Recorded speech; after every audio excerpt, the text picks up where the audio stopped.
আমরা গত শুক্র এবং শনিবার এই শহরের যে সকল জায়গায় ফুটপাত আছে, ফুটপাতে অবৈধ দখলদার আছে, দোকানপাট আছে অবৈধভাবে, আমরা গত শুক্র এবং শনিবার এই সমগ্র শহর জুড়ে মাননীয় প্রশাসক মহোদয়ের নির্দেশনায় মাইক অ্যানাউন্স করেছি।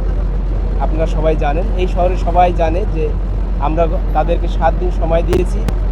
যারা যারা অবৈধভাবে এই ফুটপাতগুলো দখল করে আছে, জনসাধারণের ব্যবহার্য জায়গায় যারা এই দোকানগুলো করে আছেন, ব্যবসা পরিচালনা করছেন অবৈধভাবে, আমরা তাদের স্ব উদ্যোগে যাতে তাদের ক্ষতি না হয় সরিয়ে নেওয়ার জন্য বলেছি। আমরা সোশ্যাল মিডিয়ার মাধ্যমেও ব্যাপক প্রচারণা চালিয়েছি। আপনারা জানেন, বিভিন্ন ফোরামে আমরা এইগুলো নিয়ে কথা বলেছি যাতে এই সময়ের ভিতরে গত 10 তারিখের ভিতরে তারা সরে যায়। দেখা গেল যে আমরা মাইক অ্যানাউন্স এবং এই প্রচারণার পরেও অনেক জায়গা থেকেই তারা সরালেও কিছু কিছু মানুষ এখনও আগের মতোই অবৈধভাবে ব্যবসা পরিচালনা করছেন এবং এই যে ফুটপাতগুলো দখল করে আছেন। তারই ধারাবাহিকতায় আজকে আমরা বরিশাল সিটি কর্পোরেশনের নেতৃত্বে অবৈধ উচ্ছেদ শাখা থেকে আমরা এই কার্যক্রম নগর ভবনের সামনে থেকে শুরু করেছি।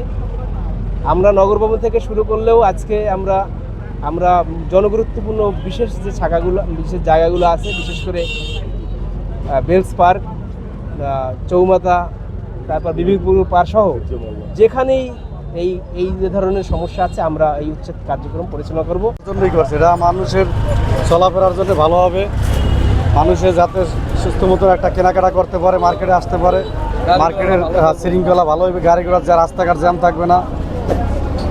এই তো ফুটপাত উচ্ছেদ অভিযান আমাদেরকে আগে বলা হয়েছে, আমরা সরাই নেই, ঠিক আছে, মিথ্যের কিছু নাই, কিন্তু আমরা একটু সাইডে আছি, এটা সমস্যা হয় না। আমি একজন প্রতিবন্ধী মানুষ, কী করে খামু কর? রাস্তার পাশে ভাইয়া এগুলো বিক্রি করে খাই, আমি একজন প্রতিবন্ধী মানুষ, আমার প্রতিবন্ধীও আছে, আর আমরা কি বলবো? আমাদের কিছু বলার তো নাই। আমাদের চাওয়া বলতে আমরা একটু ব্যবসা করে খাইতে চাই, এছাড়া আমাকে বেশি কিছু চাওয়া নাই। আমরা জানি ব্যবসা বাণিজ্য করে খাইতে পারি, আমাদের এইটাই চাওয়া, এছাড়া আর কিছু নাই। আমরা আর কি চাবো? আমাদের তো যেখানে যাব সেখান থেকে আমাদের দূর করে লড়াই দেবে, কিছু করার তো নাই। যেহেতু আমরা বইছি রাস্তার পাশে, আমরা ফুটপাতেই বইছি, ঠিক আছে, অপরাধ তো আমাদের, কিন্তু আমরা তো পেটের দায় বইছি। এই ভাই, এছাড়া আর কিছু বলার নাই ভাই। আমি একজন প্রতিবন্ধী মানুষ, যে কোনো মুহূর্তেই আমার এই উড়েই লই যায় ভাই। এটা সাধারণত উচ্ছেদটা একেবারে সঠিক নয়, কারণ এখানে অনেক মানুষের কর্মসংস্থান, জীবন জীবিকা চলে। আপনি এই ফুটপাত এইভাবে রাস্তা তুলে এই যে একটা জনজীবন বিচ্ছিন্ন, এটা না, এটা সরকারের একটা সামান্য, এটা কোনো না, বড় বড় অপকর্ম চলে, এই নিয়ে সরকার তৎপরতা নাই। রাস্তার সাইডে মানুষ ব্যবসা বাণিজ্য করে, এইটা নিয়ে উদ্বিগ্ন।